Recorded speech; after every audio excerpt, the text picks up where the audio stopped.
자, 오늘은 10계명의 언약 8계명 공부하도록 하겠습니다. 8계명은 도둑질 하지 말라라는 말씀인데, 제가 모든 계명마다 부제를 하나 이렇게 만들어 드렸었죠.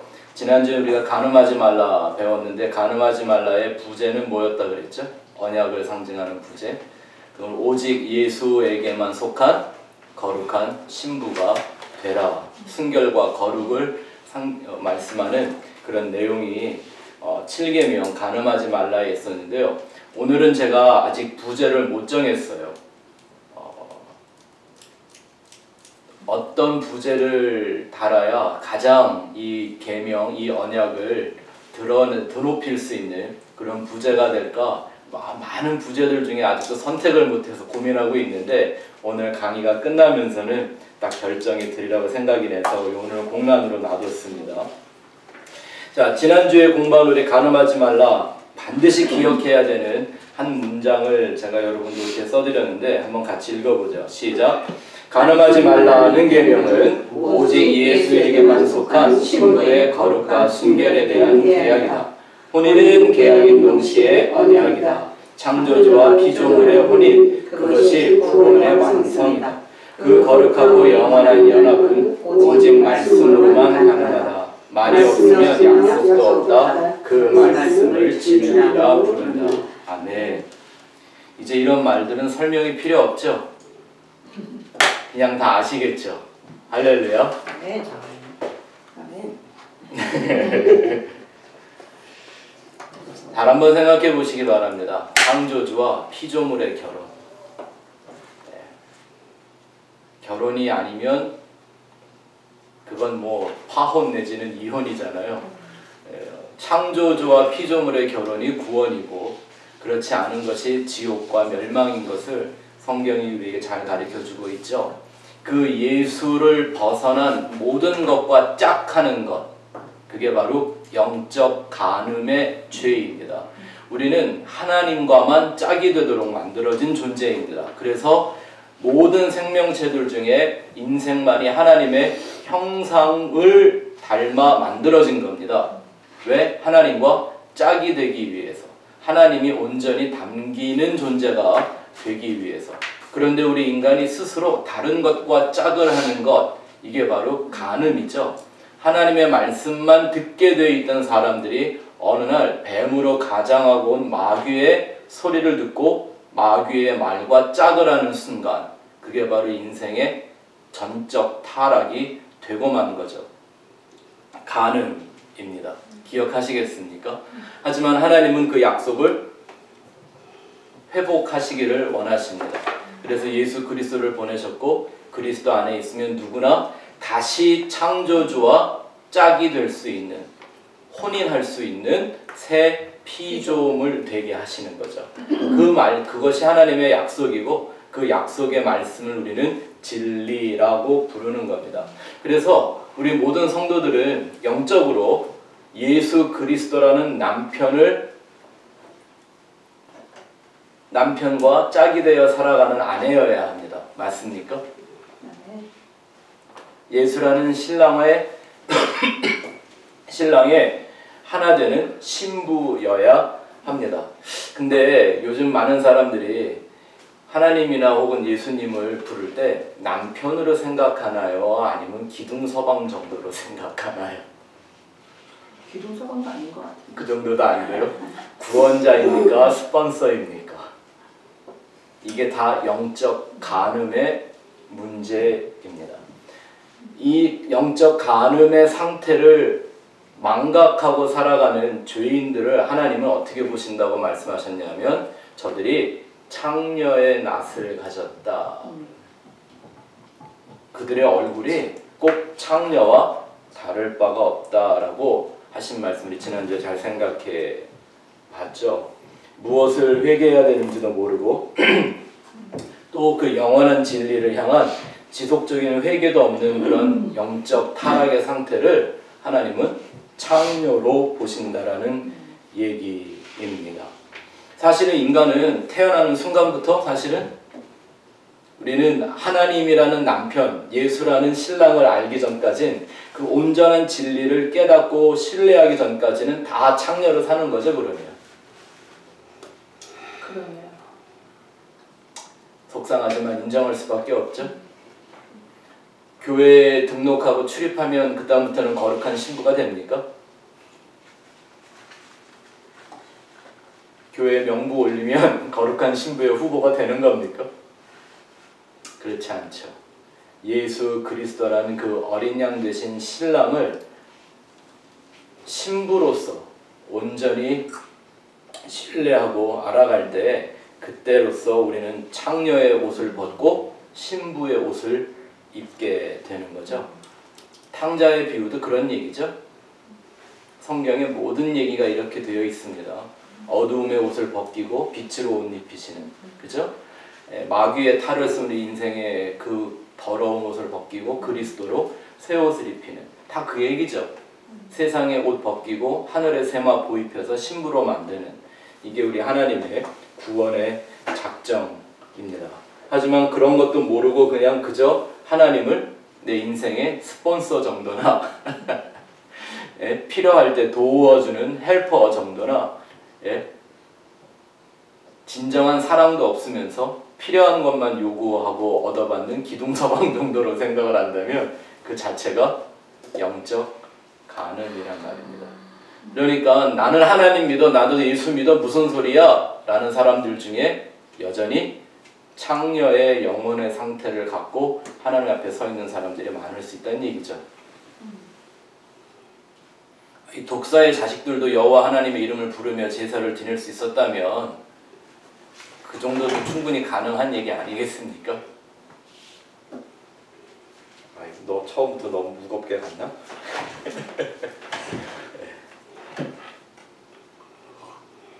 자, 오늘은 도둑질하지 말라 그 8계명, 계속 같은 맥락으로 연결되는 말씀인데요. 그 내용들을 한번 우리 같이 한번 살펴보도록 하겠습니다.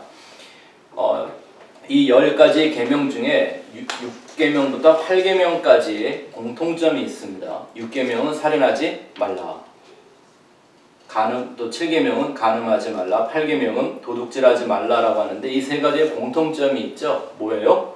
무엇인가를 빼앗는 것이에요. 내 것이 아닌 걸 빼앗는 이런 내용들을 갖고 있습니다. 살인이라는 건 뭘 뺏는 거죠? 남의 생명을 뺏는 것, 이게 살인인 거죠. 간음, 남의 순결을 빼앗는 거죠. 맞습니까? 도둑질은 소유를 빼앗는 것. 이 빼앗는다라는 이 세 가지의 공통점이 이 안에 들어가 있죠. 하나님이 이거를 다른 각도로 우리에게 말씀해 주시기 위해서 어떤 건 살인, 어떤 건 간음, 어떤 건 도둑이라는 이런 각기 다른 것 같은 죄로 말씀하고 있지만 사실 그 죄성이라는 내용은 똑같죠. 한번 살펴보면 살인은 생명을 빼앗는 것인데 우리가 살인하지 말라 해서 배운 그 내용은 뭡니까? 이건 진짜 사람을 죽이고 육신의 생명을 죽이고 살리고 하는 내용이 아니라 예수의 은혜와 진리로만 완성되는 하나님의 관계를 분리시키는 것, 이게 사실 진짜 살인이라고 그랬죠. 죽음은 하나님과 분리 상태를 죽음이라고 성경이 말하잖아요. 육신의 죽음은 그렇게 하나님한테는 중요하지 않아요. 한번 생각해 보세요. 사람이 육신을 갖고 사나 육신 없이 영으로 사나 하나님 앞에서는 사는 거 마찬가지죠. 네? 그거 달라지나요? 다만 육신 안에 있냐 육신 밖에 있냐 이거의 차이지 하나님한테는 그게 의미가 없잖아요. 육신의 죽음. 맞습니까? 근데 하나님이 죽음이라고 보는 것은 하나님과 분리되는 것을 말하는 거죠. 그러면 생명은 하나님과 다시 연합하는 걸 말하는 거죠. 네. 근데 그 하나님과 연합을 온전히 이루는 예수의 은혜와 진리를 주지 않고 그 은혜에 반하는 율법주의나 종교적 교훈을 주며 그들로 하여금 다른 하나님을 알게 만드는 것. 이거는 그 자체가 하나님과 분리되게 만드는 이간질인 거죠. 그래서 항상 성경은 마귀를 이간하는 자라고 말하잖아요. 이간이 뭐 하는 거예요? 관계를 깨트리는 거예요. 그래서 우리 인간이 가지고 있는 본성 중에 하나가 이간하는 본성을 갖고 있잖아요. 참 재밌잖아요, 이간질. 잠언 말씀에 나와요. 남의 말 하는 거, 이게 슬렌더링인데 그게 이간시키는 거거든요. 이게 별식 같아서 뱃속 깊은 데까지 내려간다고 잠언이 그렇게 고발하고 있어요. 그게 우리 인간의 본성이에요. 누구한테 받은 거죠? 마귀가 준 거예요. 그리고 그 마귀의 본성 갖고 우리는 이간질할 때 꼭 우리가 이렇게 동원시키는 게 뭐냐 하면 내가 생각하는 선악의 개념이죠. 그걸로 딱딱 분리를 시켜내요. 누구하고까지? 하나님하고까지.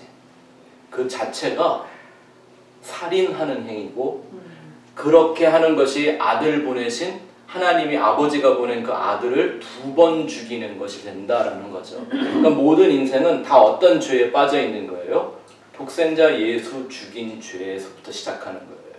이거를 잊어버리면 이 살인하지 말라의 계명의 온전한 의미를 알 수가 없죠. 두 번째 그 간음은 뭐 하는 거다? 순결을 빼앗는 것이다. 육의 순결도 우리가 육신으로 사는 동안 중요한 일이지만 그보다 더 중요한 건 영적 순결이죠. 이 영적 순결은 뭐로만 주어져요? 내가 우리 지난주에 공부한 것처럼 뭐 선한 일 많이 하거나 착한 일 많이 하고 맨날 하나님 나 잘못했습니다 이러면 순결해집니까? 정말 잘못했습니다를 잘하는 사람일수록 발견하는 건 뭐죠? 왜 나는 이렇게 깨끗해지지 않나? 이해가 아닙니까? 그죠? 그러니까 내가 영적으로 하나님 앞에 거룩과 순결을 인정받는 건 뭐밖에 없는 거예요? 예수의 피로만 주어지는 거죠. 아멘. 그 피 말입니다. 십자가의 피. 그 예수의 피로만 주어지는 은혜의 복음에서 떠나 다른 길과 짝하는 것, 이게 전부 영적 간음이란 말입니다. 심지어는 예수의 이런 마음으로 그 은혜의 복음에서 떠난 심령으로 예수의 편을 드는 것조차 예수님은 사탄이라고 말씀하셨습니다.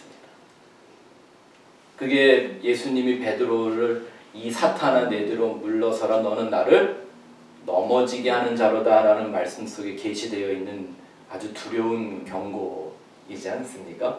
또 도둑질은 뭐 하는 거다? 남의 소유를 빼앗는 것이다. 근데 이제 오늘 제가 드리는 결론은 물질적인 다른 타인의 소유보다 더 중요한 게 뭐냐면 하나님의 절대 주권을 인정하지 않는 것, 이게 진짜 궁극적인 도둑질이라는 것, 오늘 여러분들하고 좀 나누려고 합니다. 네. 그래서 오늘은 공부가 뒤로 갈수록 조금씩 힘들어질지 모르겠습니다. 내용은 쉬운데 소화해내기가. 네. 근데 어쨌든 여러분 마음에 이렇게 잘 박힌 모처럼 제가 박아드릴 테니까 가슴에 못 박는 소리 좀 할게요. 자, 그 말씀 충분히 이해가 되십니까? 도둑질. 예. 왜냐하면 타인의 물건에 욕심을 내서 이러는 거는 10번째 계명이 또 나와요. 그죠?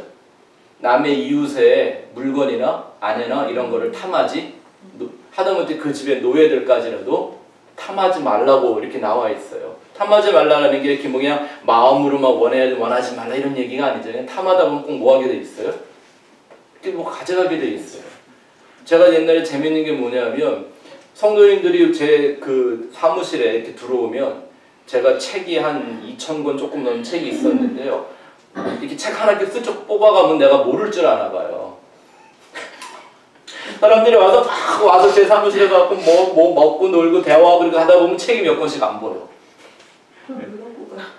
그런데 광고 시간에 막 대대적으로 광고를 하면요. 어느 날 문 앞에 하나씩 와 있거든요. 꼭 어떤 분들은 그러더라고요. 목사님 이상하게 우리 집에 신방만 하면 젓가락이 하나씩 없어져요. 이런 얘기는 10번째 계명에 나와요. 네. 그런데 여기는 아무런 토도 없이 그냥 무조건 하나님이 도둑질하지 말라라는 말씀을 하셨단 말입니다.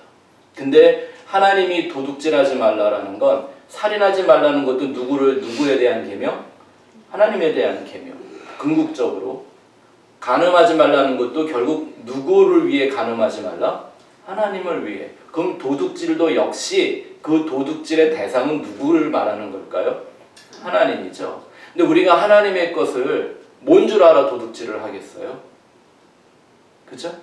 그럼에도 불구하고 인생이 완벽하게 도둑질을 할 수 있는 것, 하나님에게 속한 걸 하나가 있으니 주권이란 말입니다. 주권. ownership. 하나님의 절대 주권을 인정하지 않는 것, 이게 도둑질이란 말입니다. 하나님의 것을 빼앗는 거죠. 안타까운 건 우리 모든 인생이 살인자, 간음자, 도둑으로 시작한다라는 것. 그 예수님은 그들을 부르러 오신 거예요. 그거 깨달은 사람들. 아, 내가 예수가 부르는 죄인 맞구나 라는 걸 깨달은 사람들이 이 죄로부터 용서를 받을 수 있어요. 보십시오. 이 세상에서 범한 죄들은 세상적인 법으로 해결이 돼요. 성경에도 보면 단순히 이렇게 물질적으로 범한 죄들, 이거는 그거 해결하는 법이 있어요. 내배를 갚든지 뭐 제사를 드리든지, 예? 이러면 그거 어떻게 해결이 돼요. 그 해결하고 나면, 제사 지내고 나면 더 이상 그 죄값 안 치러도 된다고요. 근데 한번 생각해보면 내가 사람을 죽였어요. 네? 근데 감옥 갔다 오면 회개 안 해도 돼요? 하나님하고 지은 죄는 어떻게 해결할 건데요? 그러니까 이 하나님에게 관한, 하나님과 연관되어 있는 이 죄는 해결하는 방법은 하나밖에 없죠. 하나님의 용서가 주어지는 거죠. 용서가 뭔지를 깨달아 구하고 내가 왜 용서받아야 하는지, 무엇으로부터 용서받아야 되는 줄을 알아서 그걸 온전히 구할 때에 하나님이 주시는 그 용서라는 은혜를 얻게 되는 거죠. 예수님은 그들을 부르러 오셨다라는 겁니다. 자, 도둑질. 하나님은 뭘 도둑질이라고 얘기했는가 한번 살펴보죠. 이 도둑질이라는 것이요, 남의 걸 뭐 훔치다 이런 말의 히브리어가 가나브라는 말입니다. 가나브. 이 말인데 거기에 네 가지의 뜻이 담겨져 있습니다. 첫 번째는 말 그대로 뭔가를 훔쳐내다 혹은 몰래 가져오다. 나중에 갖다 놀라고 그랬어도 몰래 갖고 오는 건 그거는 도둑질 맞습니다. 그죠? 또 두 번째는 멀리 가져가다라는 거예요. 어떻게 하다 숨겨놓는 거죠. 이거 했다가 들켜갖고 죽은 사람이 누구죠? 아간이야, 아간. 네? 또 세 번째는 누군가를 속이는 것도 가나브라는 단어를 씁니다. 네. 그러니까 성경적으로 말하면 진리가 아닌 것으로 누군가를 속이는 이런 거를 다 가나브라고 하죠. 또 네 번째는요, 유괴하다라는 뜻이 담겨져 있습니다. 이 유괴하다라는 말은 언제나 성경에서 미혹하다라는 말과 같은 의미로 사용되고 있습니다. 유괴하는 게 뭐 하는 거예요? 뭐 살살 꽂아갖고 사람을 그 말 그대로 유괴하는 거죠. 뭐 하는 거죠? 미혹하는 거죠. 여러분, 전도하고 계십니까? 미혹하고 계십니까? 요즘 교회들이 전도합니까? 유괴합니까?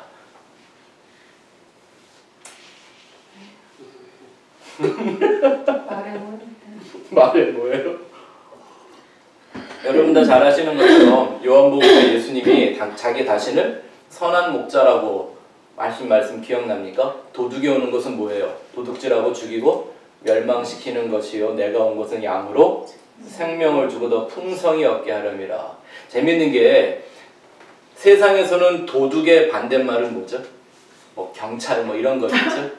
근데 성경에서는 말하기를 도둑의 반대는 선한 목자래요. 그러니까 도둑은 죽이러 오는 거고 목자는, 선한 목자는 살리러 오는 거예요. 그러니까 이 얘기는 하나님이 도둑질하지 말라라는 것은 일단 물질적인 것에 관한 문제가 아니라 이 영적 소유에 대한, 생명에 대한 이 문제를 다루고 있는 얘기인 거죠. 자, 그 마태복음에 보면 유괴하다, 미혹하다, 속이다 뭐 이런 여러 가지 의미를 담고 있는 단어들을 의미들을 예수님이 말씀하셨는데 마태복음 24장 4절 5절 한번 읽어보자. 시작. 예수께서 대답하여 이르시되 너희가 사람의 미혹을 받지 않도록 주의하라. 많은 사람이 내 이름으로 와서 이르되 나는 그리스도라 하여 많은 사람을 미혹하리라. 왜 이 시대는 시대가 세월이 흘러가면 갈수록 성경의 진리를 자꾸 파고들어서 뭐가 진리인가를 명확하게 규명하는 신앙생활을 해야 하냐면 예수님이 이런 경고가 있었기 때문입니다. 많은 사람들이 누구 이름으로 온대요? 이 말은 단지 내가 재림 예수다 뭐 박태선이나 뭐 이런 사람 문선명이나 이런 사람들이 말하는 것처럼 뭐 지금 그 사람은 이름 뭐예요? 신천지 이만인가? 네. 이런 사람들이 뭐 내가 재림 예수다 이런 정도 말하는 얘기를 안 하는 그건 정신병자들이고요. 네? 지가 모르는 거예요. 지가 그냥 인간이라는 걸, 그죠? 근데 여전히 성경 펴놓고 예수 이름 빙자해서 그런 똑같은 얘기들을 하잖아요. 말만 다르게 만들었지 내용을 분석해 보면 똑같은 자기 인간의 욕망과 이 세상에 대한 야망이 꿈틀대는 이런 얘기들을 하고 있잖아요. 누구의 이름으로 온다고요? 네, 그래서 적그리스도는 예수가 아닌 다른 이름으로 오거나 그리스도라는 이름을 파괴하러 오는 게 아니에요. 적그리스도 꼭 누구의 이름으로 와요? 그리스도의 이름으로 온단 말이에요. 그래서 뭐 한다고요? 미혹한다고요. 저는 오늘날 많은 교회들이 이런 문제에 빠져 있을까봐 두려운 사람 중에 하나입니다. 그래서 성경을 통해 진리를 또 파고들어 자꾸 재조명해서 무엇이 진짜 예수를 전하는 진리인가 복음인가 그 십자가의 도를 향해서만 나아가려고 애를 쓰는 거죠. 안 그러면 저도 역시 뭐하는 사람이니까 그리스도를 빙자해 미혹하는 적그리스도일 뿐이잖아요. 이게 이 세상에는 둘 중에 하나밖에 없어요. 그리스도인가 적그리스도인가. 결국 그렇게 나눠질 거예요. 또 야고보서 5장 19절 20절에 보면 시작. 내 형제들아 너희 중에 미혹되어 진리를 떠난 자를 누가 돌아서게 하면 너희가 알 것은 죄인을 미혹된 길에서 돌아서게 하는 자가 그의 영혼을 사망에서 구원할 것이며 허다한 죄를 덮을 것이니라. 거기 밑줄을 건너시면 좋겠습니다. 진리를 떠난 자를 미혹되어 진리를 떠나다. 그러니까 미혹의 영으로 참 진리가 아닌 비진리로 혹은 비본질로 세상적인 교훈과 같은 좋은 말들로 사람들을 유혹해서 진리에서 멀리 떠나게 만드는 거예요. 이게 가나부하는 거란 말입니다. 멀리 가져가는 거예요. 그래서 요즘 뭐 유행하고 있는 뭐 제가 이름을 또 명명하면 또 대놓고 비판하냐 또 이럴까봐 뭐 열심히 모여서들 하고 가는 큐티 운동들 모여갖고 한다고 하는 중보기도 뭐 영적 전쟁 한다고 모여가지고 막 그러는 이런 이상한 형태들의 물론 교회 안에서 반드시 필요한 사역이지만 그 내용이 십자가의 도에 집중하고 있지 않는다면 다 뭐 하는 거예요? 미혹해서 진리에서 멀리 떠나게 만들어주는 거예요. 이게 넘어가서 하나님의 것을 그러면 우리가 도둑질한다고 하는데 그게 뭔가 한번 우리가 어떤 것들을 하나님의 것을 내가 도둑질을 하게 되는가 한번 생각해 보고 우리 안에서 그런 죄가 사라지며 피 흘리기까지 싸울 수 있는 우리들이 되었으면 좋겠습니다. 방금 말씀드린 것처럼 이 하나님의 것 도둑질한다 하는 이 계명의 문제는 오너십이냐 롤드십이냐를 결정하는 내용입니다. 제가 지난 성탄절 설교였나요? 그때 이 오너십과 롤드십에 대한 얘기를 잠깐 언급을 했는데 이게 한국말로 하면 둘 다 뭐예요? 주인의식이란 말이에요. 영어는 딱 다르지만 그죠? 롤드십이라는 건 예수만을 주인으로 삼는 것. 그러니까 나는 주인 아니다 이런 얘기잖아요. 그쵸? 근데 내 오너십을 말하는, 내가 주인의식 된다고 말하는 건 누굴 주인 삼는 거예요? 나를 주인 삼는 거예요. 신앙생활을 하는데 기독교적인 신앙생활을 하는데 복음을 따라가는데 이 오너십과 로드십의 문제가 내 안에서 철저하게 규명되어 있지 않는다, 구별되어 있지 않는다면 그는 아직 영적으로 물과 성령으로 거듭나지 못한 사람일 수 있습니다. 보세요. 12명의 제자들이 예수님을 롤드라고 부르며 따라다녔어요. 예수님이 십자가를 죽으시고 부활하여 그들을 다시 만나주시기 전까지 그들에게는 진짜 롤드십은 있었나요? 예수님을 따라간다고 하는 모양과 형식은 다 있었어요. 근데 여전히 그들은 뭘로 살았죠? 오너십으로 살았어요. 그래서 그들이 항상 꿈꾸는 건 말은 하나님의 나라라고 말은 하나님의 나라, the kingdom of God, 하나님만이 왕인 나라를 말하면서 여전히 그들은 자기의 나라를 꿈꿨죠. 내 민족, 내 가족, 내가 잘 되는 나라를 꿈꿨어요. 뭐예요? 오너십이었죠.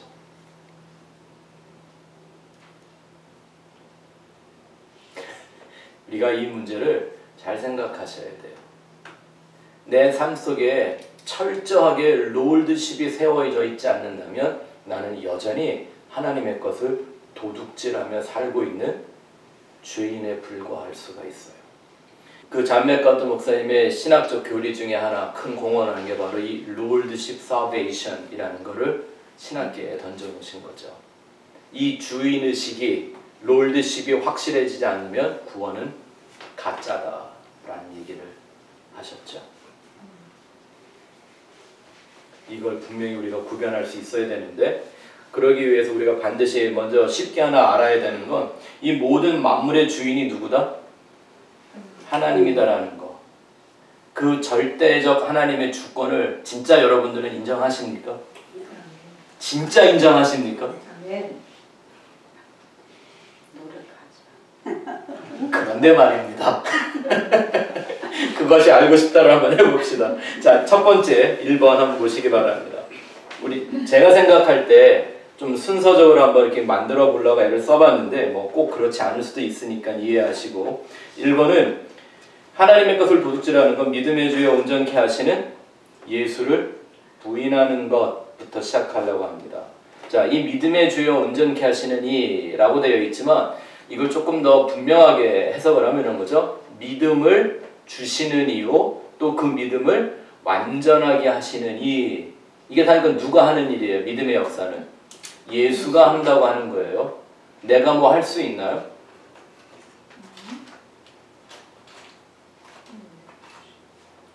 그 성경 구절 말씀 한번 읽어봅시다. 히브리서 12장 2절 시작. 믿음의 주여로 온전케 하시는 이인 예수를 바라보자. 그는 그 앞에 있는 기쁨을 위하여 십자가를 참으사 부끄러움을 개의치 아니하시더니 하나님 보좌 우편에 앉으셨느니라. 아멘.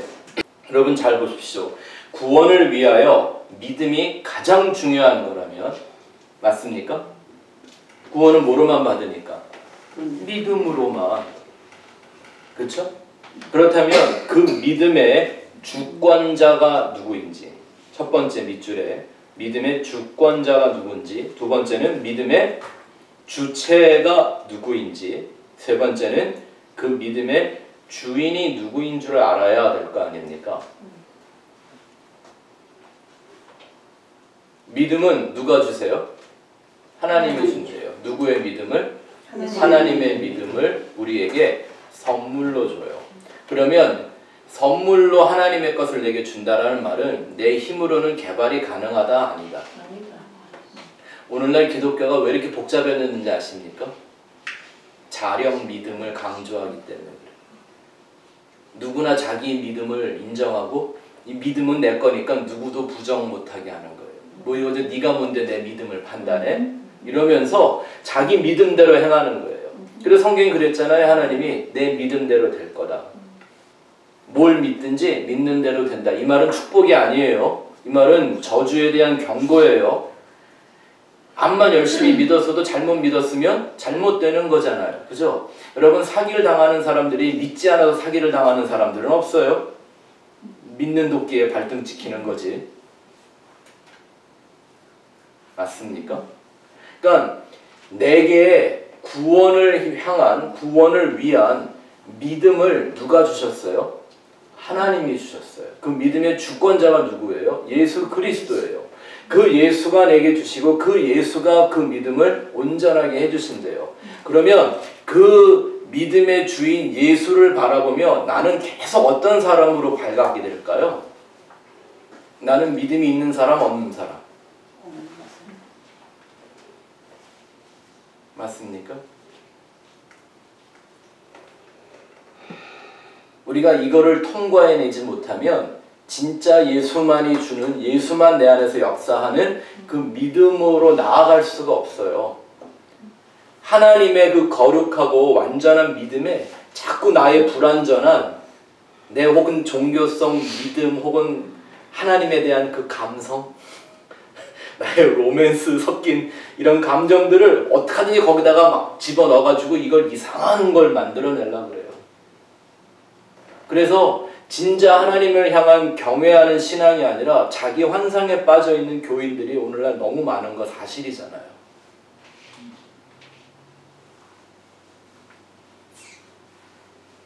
아닌가요? 이 도둑질 얘기하니까 오늘 이 얘기를 잘해야 돼. 그러니 믿음이라는 걸 나의 구원을 위해서 예수를 주체로 하는 믿음을 내게 하나님이 선물로 주셨는데, 맞아요. 나한테 선물로 줬으니까 내 거 같죠? 하지만 그 믿음의 오리지널 오너는 누구예요? 하나님이에요. 그 믿음의 주인은 누구예요? 하나님이에요.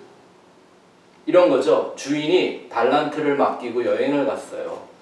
나중에 와서 계산을 해요. 그 달란트 누구 거죠?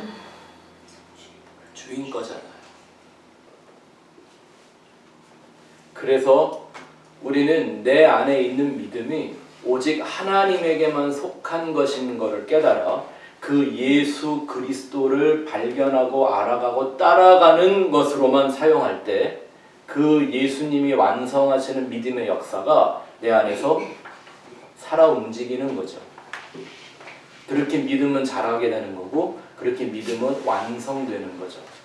믿음이 자란다는 건 열정이 세진단 말 아니죠. 그런 열정은요, 누가 한번 째려만 봐도 싹 그런 불꽃은 그냥 꺼져버리고 말아요. 안 그렇던가요? 무슨 그런 태사로 옮길 만한 열정을 가졌다는 사람들이 요만한 오는 시험 하나를 못 이겨서 금방 꺼지고 그래. 그 가짜였다라는 얘기죠. 그런 믿음 하나님이 준 적 없어요. 이 믿음의 주여 온전케 하는 예수를 우리에게 주신 거지, 우리가 뭐 나는 예수 믿을 거야, 뭐 나는 공산당이 싫어요 라고 하는 어떤 종교적 열정을 부여하는 게 아니란 말입니다. 그것으로는 구원에 이룰 수가 없는 것입니다. 그래서 이 믿음의 주인이 오직 하나님이라는 것, 예수 그리스도만의 소유라는 것을 우리가 온전히 인정할 때 나는 참된 믿음을 얻을 수 있고 그 믿음이 내 안에서 드러날 수 있게 되는 것을 오늘 성경을 통해 여러분들이 좀 배우셨으면 좋겠습니다. 충분히 이해가 되셨죠? 또 두 번째는 우리가 뭐 늘 얘기 많이 하는 거지만 영원한 천국 복음을, 다시 말하면 하나님의 말씀을 세상적 교훈으로 변질시키는 거예요. 여기 네 단어가 서로 대조를 이루고 있죠. 영원과 세상, 복음과 교훈. 이게 반대말들이란 말입니다. 이해가 되시죠? 하나님이 우리에게 성경 말씀을 주신 건 뭘 가르쳐 주시기 위해서? 영원한 하나님의 천국을 가르쳐 주기 위해서. 근데 우리는 자꾸 그 말씀을 갖고 뭐 하려고 그래요? 세상에서 잘 사는 교훈으로 바꾸어내는 것. 이게 이런 거죠. 다음 페이지 메뉴에 보시면 이해가 좀 쉬우시라고 그냥 법적 용어를 한번 써봅시다. 대단한 법적 용어도 아닌데 하나님의 말씀에 대한 불법적 용도 변경이죠. 불법적인 용도 변경을 하는 겁니다. 하나님이 말씀을 주신 그 목적에 상관없이 내가 원하는 목적에 따라 용도를 바꿔버리는 거예요. 성경의 말씀은 이 세상에서 하나님이 구원을 위해서 잠시 만들어놓은 세상에서 구원받는, 빠져나가는 부르심을 받아 이 영혼을 향해 빠져나가는 존재들로, 마치 물속에 있는 고기들을 물 밖으로 꺼내내는 것처럼 하시기 위해 주신 말씀인데, 그게 아니라 물속에서 잘 살아보자, 힘센 물고기가 되자 이렇게 이런 거 하나님의 말씀의 목적을 상관없이 용도 변경을 하는 거예요. 성경이 과연 긍정적인 사고방식 이런 거 얘기하고 있나요?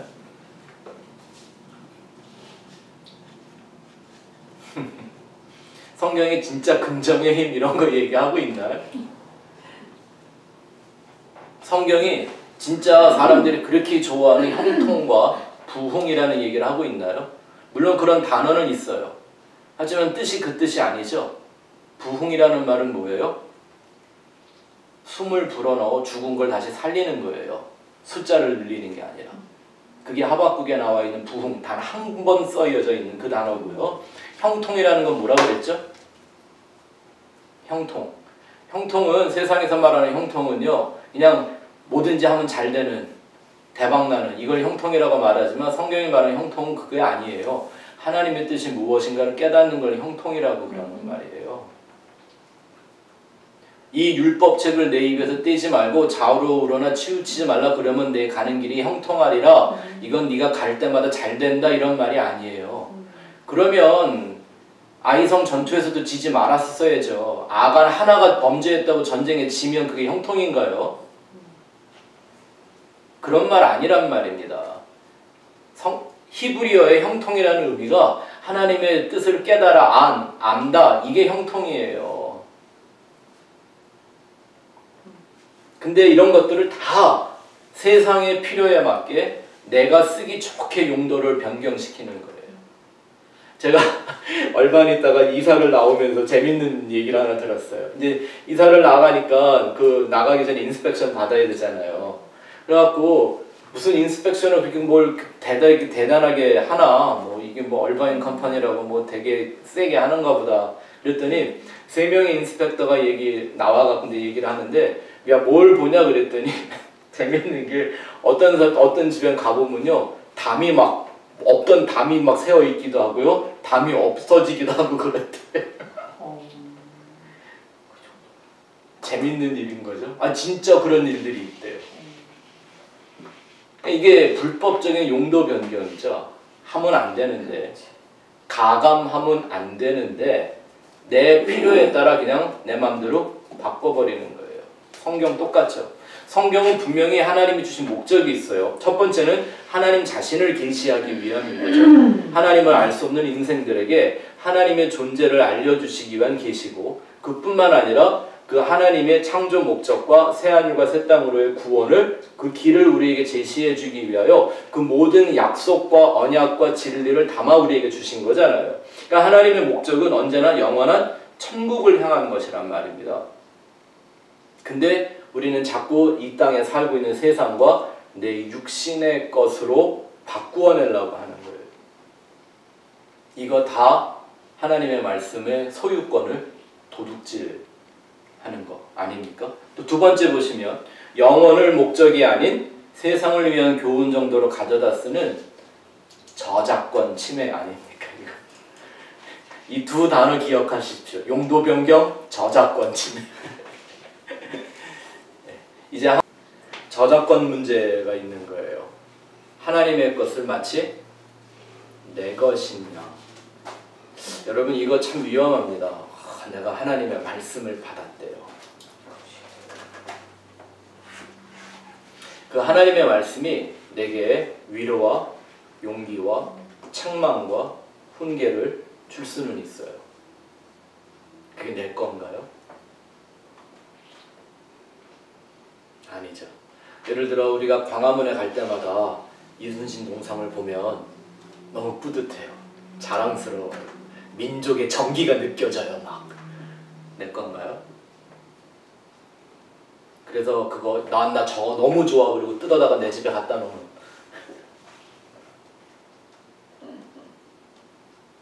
제가 지금 오늘 여러분들에게 이렇게 말씀드리고자 원하는 그 궁극적 소유권에 대한 얘기 이해하시겠어요? 성경도 자 이거를 깨닫지 못하고 하나님의 말씀을 마구 도적질에다가 써먹는 것들에 대해서 하나님이 예레미야한테 막 쏟아낸 하나님의 한탄이 있습니다. 한번 제가 읽어볼게요. 잘 들어보시기 바랍니다. 여러분이 예레미야 같은 심정으로 이 말씀을 들어보시면 좋겠습니다. 여호와의 말씀이니라 내 말이 불같지 아니하냐 바위를 쳐서 부서뜨리는 방망이 같지 아니하냐 여호와의 말씀이라 그러므로 보라 서로 내 말을 도둑질하는 선지자들을 내가 치리라. 뭐라고 그랬어요? 하나님의 말씀을 뭐 했는데요? 도둑질하는데 이런 데다 밑줄을 좀 그어놓으시면 나중에 이해하시는데 훨씬 쉬우시죠? 이게 하나님의 말씀은 도둑질할 수 있다는 거예요. 그럼 그게 뭔가 여호와의 말씀이니라 보라 그들이 혀를 눌려 여호와가 말씀하셨다 하는 선지자들을 내가 치리라. 뭐 하나님 가라사대 하면 되니까 그죠? 내가 깨달았대요. 내 마음에 하나님의 음성이 들렸대요. 그럴까요? 여호와의 말씀이니라 보라 거짓 꿈을 예언하여 이르며 거짓과 헛된 자만으로 내 백성을 미혹하게 하는 자를 내가 치리라. 내가 그들을 보내지 아니하였으며 명령하지 아니하였나니 그들은 이 백성에게 아무 유익이 없느니라.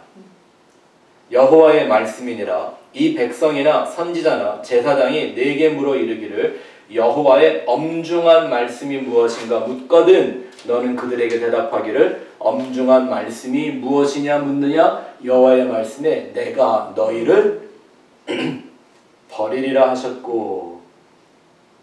하나님의 그 엄중한 말씀이 뭐냐고 물어보면 뭐라고 대답을 해라? 하나님이 너희를 다 버릴 거다라고 말해주라는 거예요. 이게 사기꾼들이 하는 말들하고 영 다르죠?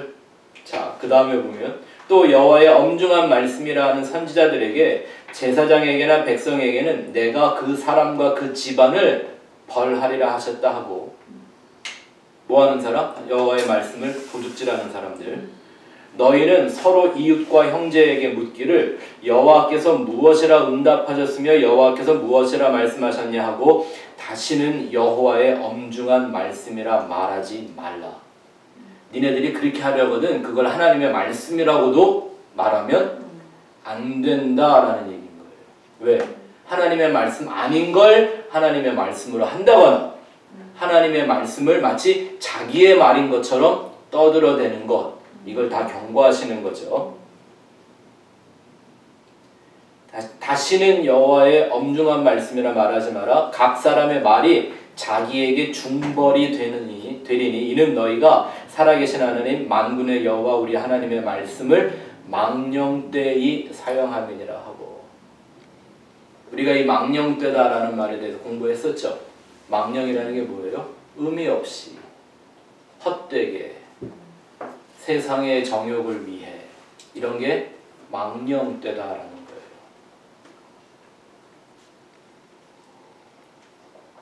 그러니까 이런 말 있죠. 예수님 믿으세요. 당신의 모든 꿈이 이루어질 거예요. 주님이 여러분의 꿈을 위해 함께 일해 주실 거예요. 손잡고 나가실 거예요. 얼마나 가슴이 뜨거워지는 말입니까? 근데 그게 망령되이 사용하는 거예요.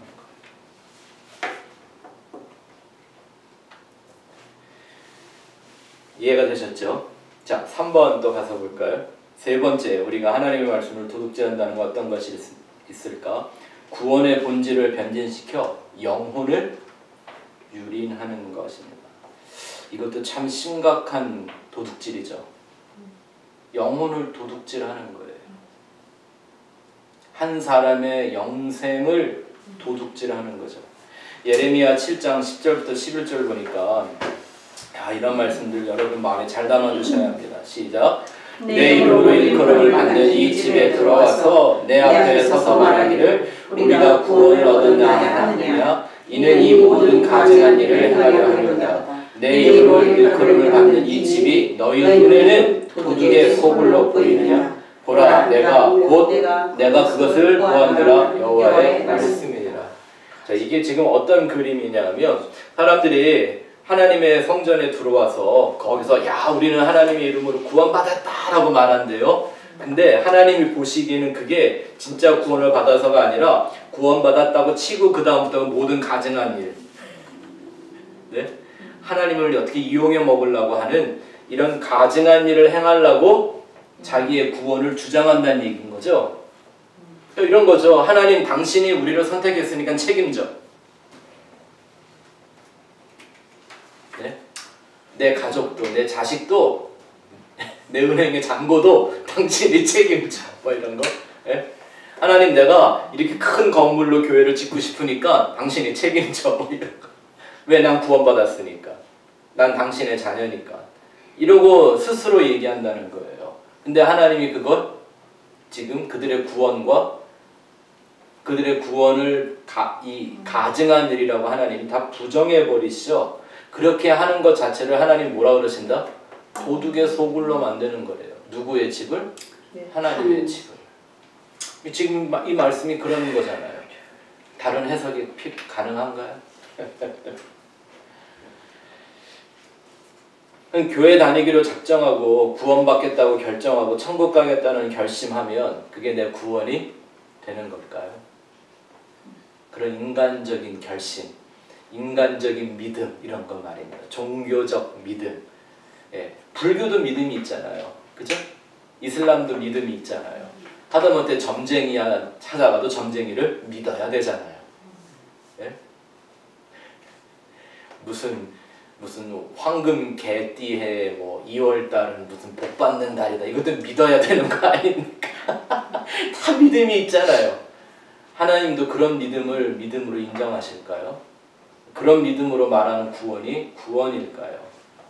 이런 게 두려운 거죠. 또 곧 다음 줄을 보시면 구원의 본질과 비본질을 뒤바꿔 놓는 것. 이게 바로 그것으로 이 영혼을 유린하는 거죠. 교인 하나를 만들어서 배나 더 지옥 자식 되게 만드는 거라고 하셨습니다. 이런 건 여러분 잘 아시니까 제가 일부러 성경 구절 더 안 넣어드렸는데 꼭 기억해야 되는 참 명언이 있습니다. A.W. 토저가 한 말이죠. 타락이란 비본질이 본질을 삼켜버린 겁니다. 내가 얼마나 뜨거운 신앙을 갖고 있든지 얼마나 가열찬 열정적인 믿음을 가지고 있든지 그것이 비본질에게 삼켜진 거면 그 자체가 타락입니다. 그냥.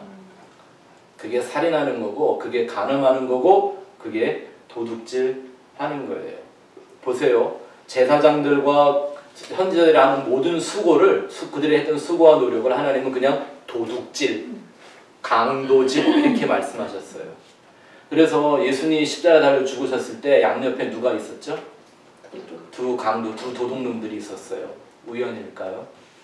그 얘기는 뭐냐면 이 모든 인생을 뭐로 보시는 거예요? 다 도둑놈으로 보시는 거예요.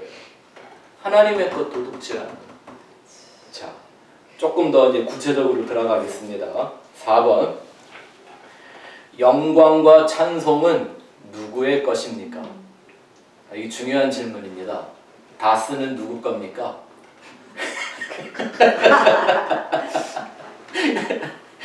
요즘 난리죠. 네, 그래서 전 그게 누구 건지 잘 모르겠는데 우리가 정말 알아야 하는 건 도대체 영광과 찬송이라는 것 이건 누구 것이어야 합니까?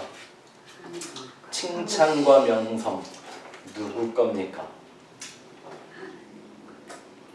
오늘날 사람들이 종교를 선택하는 많은 이유가 뭐 때문이죠? 뭐 시작은 뭐 고난과 아픔과 시련과 뭐 시험과 이런 것 때문이지만 결국 어디로 가요? 고난이 있어서 뭐 어려움이 있어서 문제가 있어서 종교를 찾았다는 얘기는 결국 그 문제를 다 극복해서 자기의 영광과 칭찬과 명성으로 삼겠다는 얘기 아닙니까? 결국은 그죠? 근데 하나님이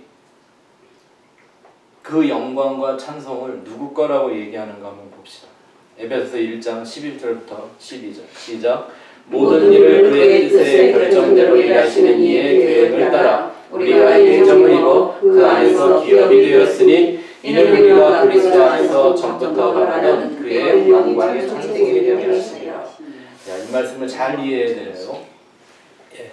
뭐 다른 말씀에 보면 이사야서 같은 데 보면 하나님이 나는 내 영광을 어느 누구에게도 주지 않겠다 이런 말씀들은 이제 여러분이 잘 아시기 때문에 제가 반드시 이해해야 되는 이런 말씀들을 넣어놓은 건데 마치 이걸 보면 내가 바로 하나님의 영광과 찬송이 되어야 한다는 것처럼 보이잖아요. 이 말씀은 그 뜻이 아니에요. 이 말씀의 뜻은 내가 하나님의 영광과 찬송만 부르는 자로 부르심을 받았다는 얘기예요. 내가 영광과 찬송을 얻는 게 아니라 내가 하나님의 영광을 드러내는 찬송하는 자가 되어야 한다라는 거예요. 다르죠?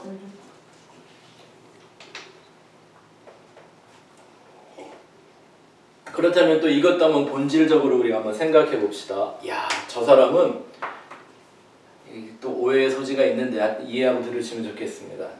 정말 하나님의 사람 맞는 것 같아. 정말 예수 잘 믿어. 아, 저 사람은 정말 십자가를 아는 사람이야. 라고 하면 누가 영광을 받는 거죠? 저 사람. 근데 그 말 속에 그 영광의 주인은 누구인 걸 알아야 돼요? 그렇죠.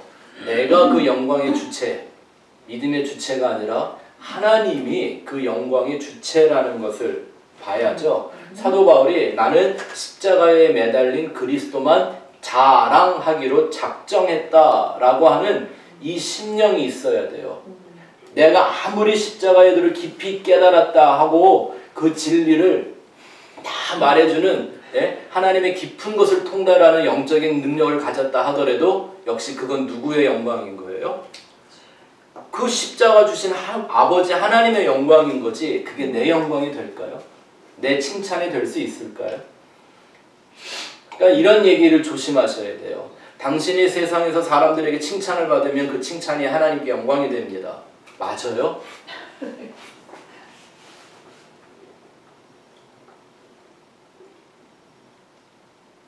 연예인들이 뭐 상 받고 이 모든 영광을 하나님께 올려 돌립니다. 하나님 영광 받으시든가요? 하나님 영광이 나타나든가요? 어디 하나님 영광이 나타나요? 1등한 사람만 하나님을 칭찬하고 영광하면 어디서 하나님의 영광이 나타나요? 꼴찌에게 나타나는 하나님의 영광은 어디 있나요, 그러면? 넘어지고 실패한 사람들에게도 부어지는 하나님의 은혜의 칭찬은 어디 간 건가요, 그러면? 근데 많은 사람들이 영광, 찬송, 하나님께 영광 말은 하지만 사실 계속 그 하나님의 영광을 빙자해서 뭐 하고 싶은 거예요? 내가 영광 받고 싶은 거 아닌가요? 내가 칭찬 받고 싶은 거 아닌가요? 그게 나의 명성 되기를 원하는 거 아닙니까? 그게 얼마나 좋으면 교회 이름도 명성이라고 쳤어. 그래서 명성이 나기는 합디다.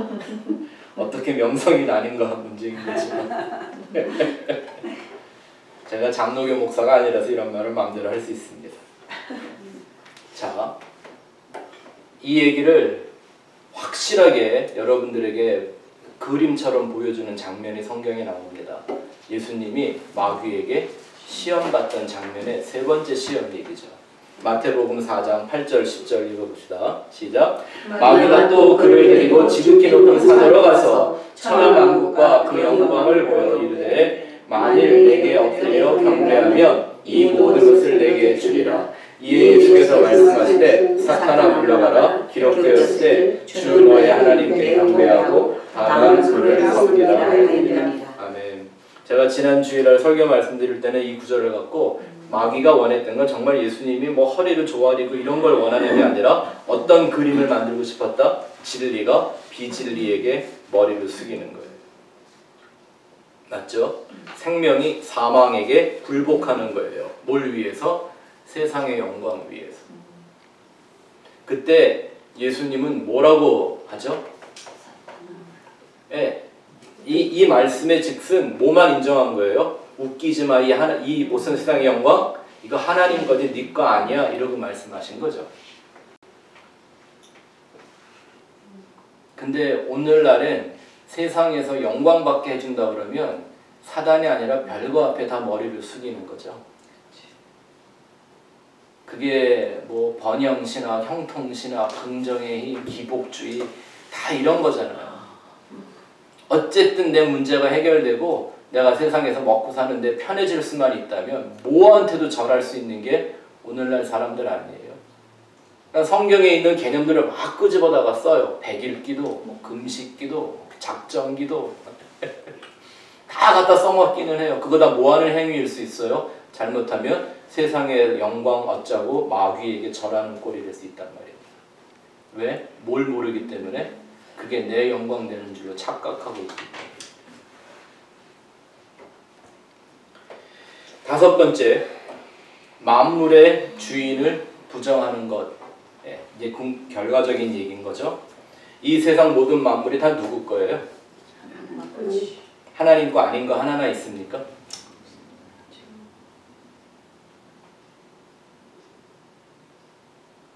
고린도전서 15장 28절 시작. 만물을 그에게 복종하게 하실 때에 아들 자신도 그때 만물을 자기에게 복종하게 하신 이에게 복종하게 되리니 이는 하나님이 만유의 주로서 만유 안에 계시려 하시니라. 여기서 주라는 말이 주인 맞잖아요. 누구만 소유권자다? 하나님만. 그러니까 이 세상 모든 만물의 소유권을 주장하실 수 있는 분은 누구밖에 없는 거죠? 그러니까 내 거는 하나나 있어요, 없어요? 오늘날 뭐 돈 좀 많이 있었다고 하는 교회의 재산 문제들, 뭐 세속의 문제 다 이거 뭐 때문에 생기는 거죠? 내 거라고 생각하는 순간. 저는요, 뭐 세속을 하든 뭐 그런 거 저는 별로 관심 없어요. 제가 정말 복음을 전하는 한 사람으로서 분노가 멈추지 않는 건 그 자신들의 죄악을 합리화하기 위하여 온갖 비진리를 하나님의 이름으로 양산해내고 있는 것 때문에 하나님의 말씀을 도둑질하는 거예요. 그런 말들로 영혼을 살인하고 간음하게 만드는 거예요. 불법정령도 저작하지. 맞아요. 딱 그거잖아요. 결국은. 성경에 써 있으면 그게 다 내 말인가요? 아니죠. 그 하나님의 그 소유권, 그 주권 자체를 인정하지 못하면 그는 절대 하늘에 속한, 하나님에게 속한 자가 아닌 거죠. 또 그 다음 볼까요? 히브리서 1장 2절 시작. 이 모든 날 마지막 날에는 아들을 통하여 우리에게 말씀하셨으니 이 아들을 만유의 상속자로 세우시고 또 그로 말미암아 모든 세계를 지으셨느니라. 이제는 그 모든 세계가 누구에게 속했다? 그 아들 예수 그리스도에게. 내 것이 있어야 돼요? 없어야 돼요? 그래서 예수님이 이 땅에 오셔서 맨날 제자들한테 한 말이 있잖아요. 그 제자들이 가진 걸 다 뺏는 것 같은 얘기를 많이 하셨죠. 저도 오늘 그런 얘기 조금 할 거예요. 왜? 그래야 피조물과 창조주와의 온전한 혼인관계가 성립하니까. 이해가 되시죠? 뭐 여러분이 잘 아시는 말씀 하나 보고 갈까요? 학계에서 2장 8절 시작. 은도 내 것이요 금도 내 것이니라 만물의 영원한 말씀. 근데 사람들이 이 말을 보통 어떤 때 사용하냐면 금도 하나님 거 은도 하나님 거니까 하나님이 나한테 조금 나눠주시겠지. 이런 의도로 이 말씀 많이 사용하지 않아요?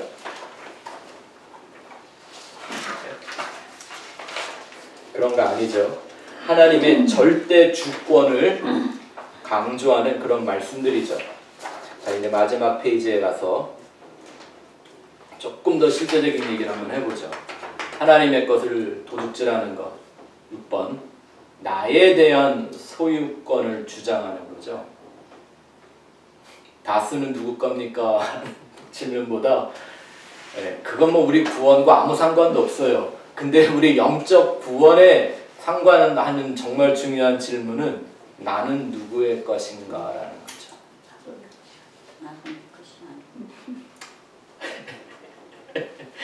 나도가 아니라 몸도 내 것이 아닙니다부터 시작해 봅시다. 몸이 몸이라는 게 나라는 존재를 담고 있는 모든 걸 말하는 거죠. 한번 생각해 보세요. 우리 인생들을 성경이 잃어버린 양이라고 비유합니다. 잃어버렸다라는 말은 어떤 전제가 있는 말이죠? 원래 있었던. 누군가 소유했었던 거죠. 주인이 있었던 거예요. 그죠? 그랬기 때문에 잃어버린 거지, 주인이 그냥 놔둔 거는 잃어버린 게 아니라 방치된 거죠.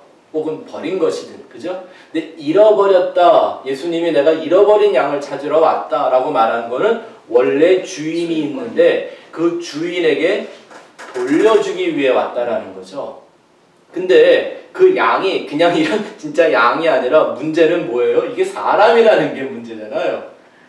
우리 한 사람 주인을 하나님의 것을 도둑질해서라도 내 걸로 만들고 싶은 자기의 오너십에 미쳐있는 이 인생들을 하나님께로, 원래 주인에게로 돌아가게 만들려고 찾아오신 거잖아요. 그러니까 예수님이 그들에게 제일 먼저 하셔야 됐던 게 뭐예요? 자기의 소유권을 부인하게 만드는 거죠. 누구든지 나를 따라오려거든 먼저 자기를 부인하고 자기 십자가 지고 나를 따라야 한다는 말씀이 그래서 나오는 거예요. 뭘 부인하라고요? 내 소유는 아무것도 없다라는 거. 이 모든 것의 소유권자는 누구다? 오직 아버지 하나님밖에 없다는 거. 이거부터 시작이 돼야 하는데 이게 챙겨놓은 게 많은 사람들일수록 어렵죠. 그렇지. 세상에서 바라는 게 많을수록 이게 어렵죠. 더군다나 거기에 종교적인 목적이 가입되면 더 힘들죠. 내가 선민으로서 하나님의 나라 회복할 거야. 그걸로 예수님 다리 걸고 그랬죠? 예수님 그랬잖아요. 나 넘어지게 하는 거라고. 그게. 네? 당신의 나라가 임하면 나는 내 아들 하나는 오른쪽에 둘째 아들은 왼쪽에 앉게 해주세요. 이거 그 나라도 뭘 누구 걸로 만들고 싶은 거예요? 내 걸로. 안 되는 거예요. 내 자신에 대한 소유권, 이것도 하나님의 것이라고 인정하지 않는다면 이건 하나님의 소유권을 침해하는 거예요. 맞습니까? 이거를 아주 우리에게 잘 가르쳐준 말씀이 바로 성전 말씀이잖아요. 고린도전서 6장 19절 20절 시작.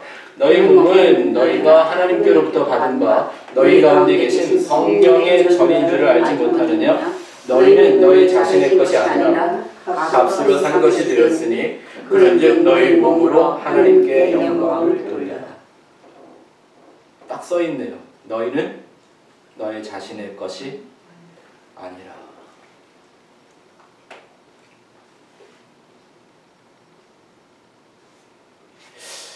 과연 주일마다 성경책 옆에 끼고 교회를 출입하는 많은 사람들 중에 이게 분명한 사람들이 얼마나 될까?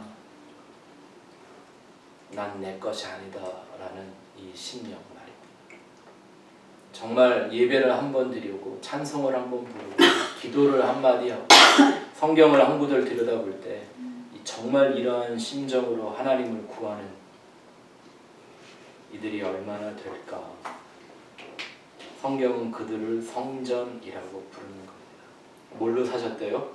값을 주고 샀대요. 이게 구속이란 말이죠. 어떤 값을 치르셨죠?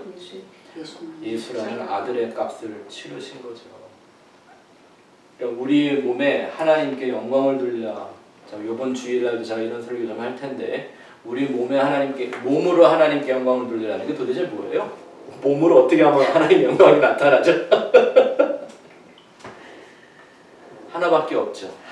내 몸을 그리스도의 몸 되게 하는 거죠. 그리스도의 몸으로 쓰는 거죠. 그래서 나를 통해 그리스도만 드러나게 하는 거죠.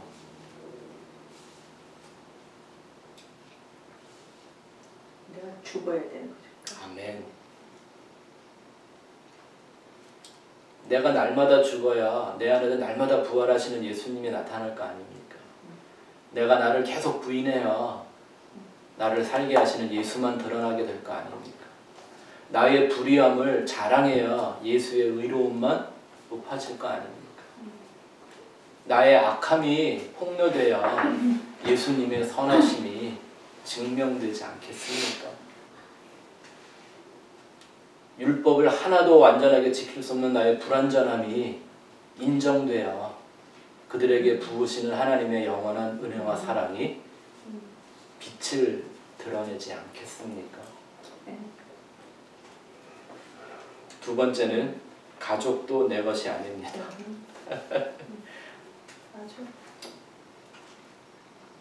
마태복음 13장 29절 시작. 또 내 이름을 위하여 집이나 형제나 자매나 부모나 자식이나 전처를 버린 자마다 여러 배를 받고 또 영생을 얻는다. 그렇다고 이 말이 내 가족 다 버려라 이런 말 아닙니다. 우리에게 하나님이 맡기신 기업이잖아요. 기업. 네? 자식도 기업이라고 그랬단 말입니다. 내가 하나님 걸로 잘 길러 돌려드려야 합니다. 내 거 아닙니다. 리스한 겁니다. 네. 출생증명서 그게 리스 계약서라는 거 아십니까? 때가 되면 주인에게 돌려드려야 합니다. 흠집 내지 말고 돌려주십시오. 마일리지 넘기지 말고 돌려주십시오. 이단 요걸 이용해서 모든 거 다 뺐잖아요. 네. 이런 거. 그게 도둑질이잖아요. 그죠? 하나님 말씀 갖고 도둑질하는 거죠. 그런데 마치 가족이 내 소유인 양 가르치는 것, 그건 뭐죠? 역시 그것도 도둑질이죠. 제가 하와이에서 목회할 때 제가 아버지 학교 강사였는데 유독 제가 강의를 할 때마다 사람들이 힘들어했던 게, 다른 강사님들이 좀 힘들어했던 게, 제가 이 얘기를 계속해서 진짜 아버지는 가족을 버리는 아버지입니다. 네. 내 거라고 생각하니까 마음대로 하잖아요. 네. 아내한테 잘해라 이런 얘기 할 필요 없어요. 남편들이 왜 아내한테 막 하는지 아십니까? 내 거니까 뭐. 까불고 있어 이게. 뭐 이런 분들. 그리고 또 성경은 주워 들어가지고 아내들아 남편들에게 복종하라고 그러잖아요. 뭐 하는 짓이에요? 그 아내도 누구 건데? 하나님 건데 하나님의 말씀을 빙자하여 내 걸로 도둑질하는 거잖아요. 그쵸? 세 번째는 생명도 내 것이 아닙니다. 누가복음 9장 24절 시작. 누구든지 제 목숨을 구원하고자 하면 잃을 것이요 누구든지 나를 위하여 제 목숨을 잃으면 구원하리라. 설명이 더 필요합니까? 또 마지막으로 하나 보면 은사도 내 것이 아닙니다. 물론 성령의 열매라고 하는 그 열매도 내 게 아닙니다. 누구의 열매? 성령의 열매잖아요. 그러니까 그 열매의 주인은 누구라고요? 성령이잖아요. 은사도 누가 주시는 거예요? 은사는 성령이 내 안에서 오셔서 행하는 일이잖아요. 그러니까 그게 누구 거예요? 성령이죠. 여러분 한번 생각해 보세요. 내가 어느 날 못을 하나 박으려고 망치를 딱 꺼내갖고 못을 두들기는데 망치가 피해. 네가 뭔데 나를 저 아픈 못을 때려. 이러고 이럴 수 있어요? 없어요? 근데 요즘 교인들이 그러더라고요. 아, 목사님 나한테 그런 은사가 없어서 예? 마음이 기쁘지 않아서. 아이고, 정말. 우리는 다 모든 걸 청지기로서 잠시 빌려 쓰고 있는 거죠. 하나님이 맡기신 거, 이게 놀라운 특권 아닙니까? 하나님이 나한테 맡기셨다라는 그 자체가 은혜의 특권이죠. 달란트 비유를 잘 아시는 것처럼 반드시 주인이 와서 계산하는 날이 있습니다. 그 계산은 뭐 얼마나 많이 남겼냐 이거 아닙니다. 우리가 달란트 비유 나중에 공부하게 되면 하겠지만 그 의미, 즉 오늘 이 소유권에 대한 이걸 하나님이 점검하시겠다라는 거예요. 왜 뭐 능력 받았다, 은사 받았다고 막 많이 써먹었던 사람들 있잖아요. 예수 이름으로 선지자 노릇했다, 뭐 병도 고쳤다, 귀신 쫓아냈다. 예수님이 그들을 뭐라고 부르셨어요? 이 불법을 행하는 자들아. 바꿔 말하면 이 도둑놈들아. 누가 니네 보고 내 이름을 마음대로 써먹으라고 그랬어.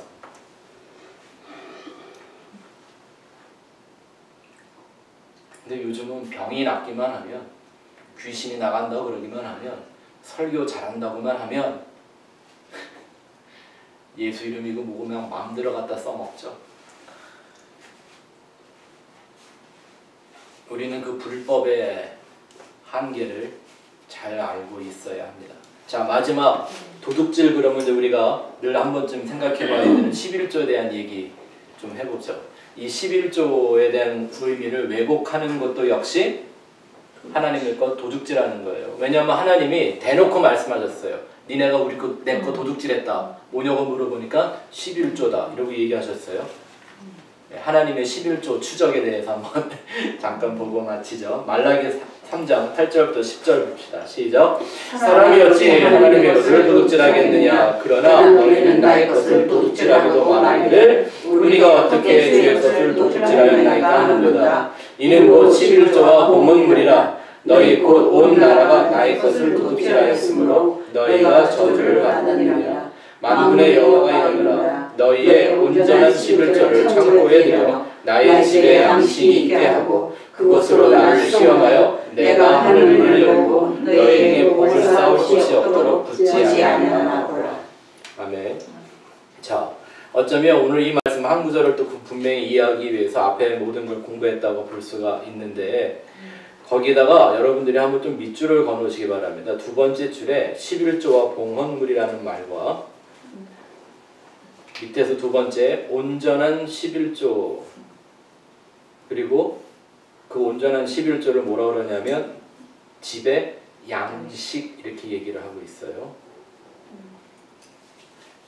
자, 이런 단어를 보면서 과연 온전한 11조 하나님께 드리는 게 뭔가 한번 생각해 보시기 바랍니다.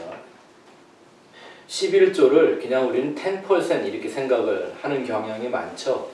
네? 그래서 마치 예수를 믿고 교회를 다니기 시작하면 자기 인컴의 11조를 교회에다가 바쳐야 하는 것처럼 그거 안 바치면 뭐 암에 걸리기도 하고 사업이 망하기도 하고 자식이 다치기도 하고 뭐 이런다고 막 뻥을 으름장을 치죠. 이 비트코인 팔아먹는 것보다 더 나쁜 놈들입니다. 이 구절을 우리가 이해할 때 좀 몇 가지 좀 그런 말들을 하는 사람들을 향해서 반문을 좀 해보아야 되는 것들이 있는데 뭐냐면요. 이 구절에 보면 어떤 이 구절에 나온 단어 하나하나들을 영적으로 풀려면 다 영적으로 풀어야 되고, 그죠? 물질적으로 풀려면 다 물질로 풀어야 돼요. 그죠?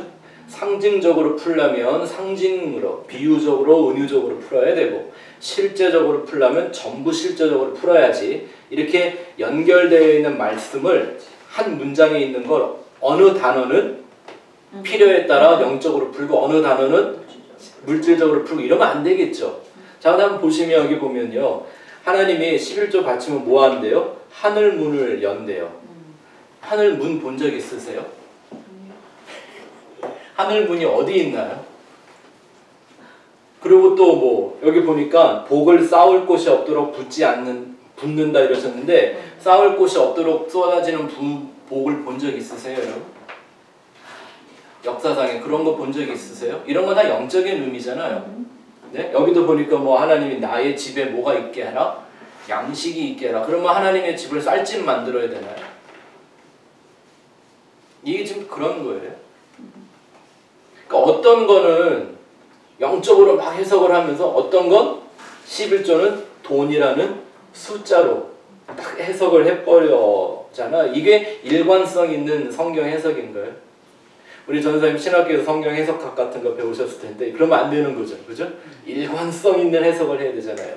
영적으로 하려면 다 영적으로 풀어야 되고, 그죠? 실제적으로 풀려면 다 실제적으로 풀어야 하잖아요. 그러면 여기 나와 있는 우리 한국말로 번역된 11조라는 이 말도 영적인 의미여야 하겠죠. 하늘문, 하나님의 창고, 부어지는 복, 이게 다 영적인 의미라면, 그렇죠? 하나님이 물질이 아니잖아요. 하나님이 영이신 분이잖아요. 또 이것도 한번 생각해 보세요. 온전한 11조. 만약에 우리가 지금 공부한 것처럼 이 모든 만물의 소유는 누구 것? 하나님 것. 그러니까 내가 10을 벌었는데 100을 벌었는데 하나님 앞에 하나님 당신 달라 그랬으니까 내가 당신 거 인정할게. 또 하나를 줬어요. 그리고 나머지 9건은 내 거. 이렇게 말하는 게 온전한 11조 맞아요? 아니 모든 게 이미 하나님 거라며. 내 거는 하나도 없다면서요. 금도 하나님 거고 은도 하나님 거라면서요. 내 생명까지도 내 몸도 하나님 거라고 그랬는데 내가 쓰고 있는 시간도 하나님 거고 다 하나님 건데 그 중에 내가 10%를 딱 구별해서 하나님 요것만 가져요. 9개 내 거. 이게 온전한 11조 맞냐고요. 이미 그거는 10의 1조는 하나님 거니까 띄어서 꼭 드려야 된다는 말 자체가 모순인 거죠. 그렇다고 제 말은요. 여러분 11조 하지 말란 말이 아니에요. 저는 10의 2조를 하라고 가르치고 싶어요. 하려면. 보세요. 10의 1조 해갖고도 이만한 복을 받을 수 있다면 10의 2조는 따블인데? 그러니까 말이야. 그죠? 10의 4조는 따블이에요. 할 수 있으면 10의 9조도 하세요. 왜? 아니면 100% 다 드리든지. Why not? 해야죠. 봉헌물이라고 그랬잖아요. 그죠? 하여튼 뭐 우린 다 드려야죠. 하나님 거니까. 그런데 그런 식의 11조를 삥 뜯는 이런 성경적 해석이나 그런 교리나 이런 걸로 교회의 직분자들을 선택하고 뭐 직분을 주고 안 주고 하는 모든 작태는 그 자체가 하나님의 집을 강도의 소굴로 만드는 거예요.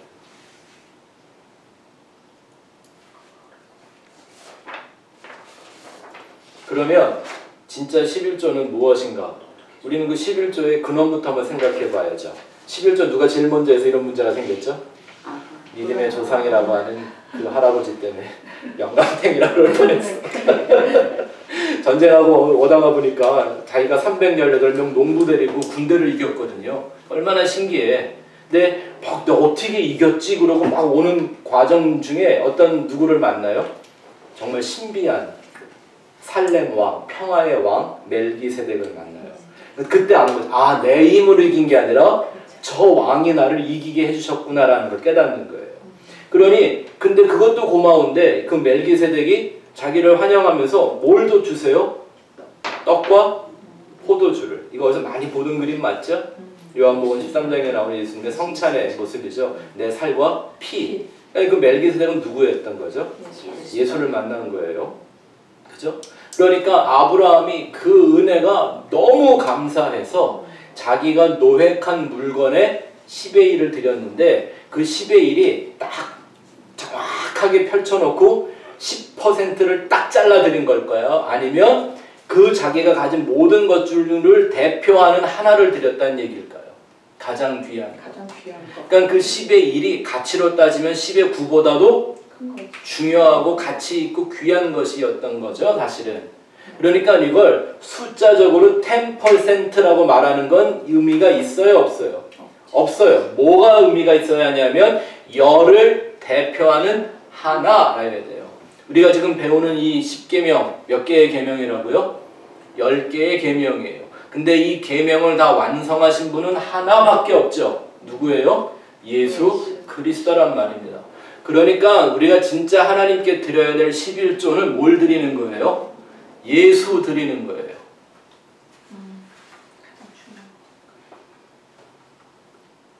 그게 그리스도의 몸으로 영광 돌리는 거잖아요. 자, 그 아래 두 줄 보시면 10의 1은 하나님과 인생의 연합을 목적으로 상징하는 헌물이었죠. 봉헌물이라고도 하고 뭐 헌물이라고도 하고요. 그러니까 그 열매는 11조는 지금 하나님 우리에게 받기 원하시는 건 나를 통해서 맺어지는 예수라는 열매를 하나님께 드리는 거예요. 자, 보세요. 하나님이 아버지가 나를 예수와 같은 아들로 변화시키기 위하여 구원하시기 위하여 독생자 예수를 보내셨어요. 나한테 주셨단 말입니다. 그럼 내가 받았어요. 그럼 나는 다시 하나님에게 어떤 자로 드려져야 되죠? 예수와 같은 아들로 드려져야 되잖아요. 이게 이번 주 우리가 공부하게 될 4가지 땅의 비유입니다. 옥토가 맺는 열매라는 게 뭘 말하는 건가? 하나님이 원하시는 건 그 아들을 원하시는 거거든요. 새 하늘과 새 땅에서 영원히 함께 살고 싶으신 그 아들들을 원하시는 거거든요. 근데 그 아들이 되려고 하지 않고 땅에서 잘 먹고 잘 사는 아들들이 되려고 하면서 모든 하나님의 종교적 시스템을 이용해 먹는 것, 이게 뭐 하는 거예요? 하나님의 걸 도둑질을 하는 거예요. 자, 제가 어떻게 해서 이런 말씀을 드릴 수 있는가? 그 근거가 몇 가지 나오는데 출애굽기 16장에서 우리는 배운 바가 한 번 있습니다. 관심이 있으시면 출애굽기 16장 후반부를 잘 들어보시면 설명이 자세하게 나와 있는데요. 하나님이 만나를 주셨고 그 법궤 안에 만나 항아리를 넣으라고 그러셨죠? 근데 그 하루에 주시는 하루치가 얼마였어요? 오멜이라고 해요. 오멜. 근데 그 오멜은 2.1리터 정도 돼요. 페트병 하나 정도 되는 거죠. 근데 그걸 이 출애굽기 16장에서만 오멜이라고 부르고 계속적으로는 뭐라고 부르냐면 에바 10분의 1 이렇게 불러요. 에바 10분의 1.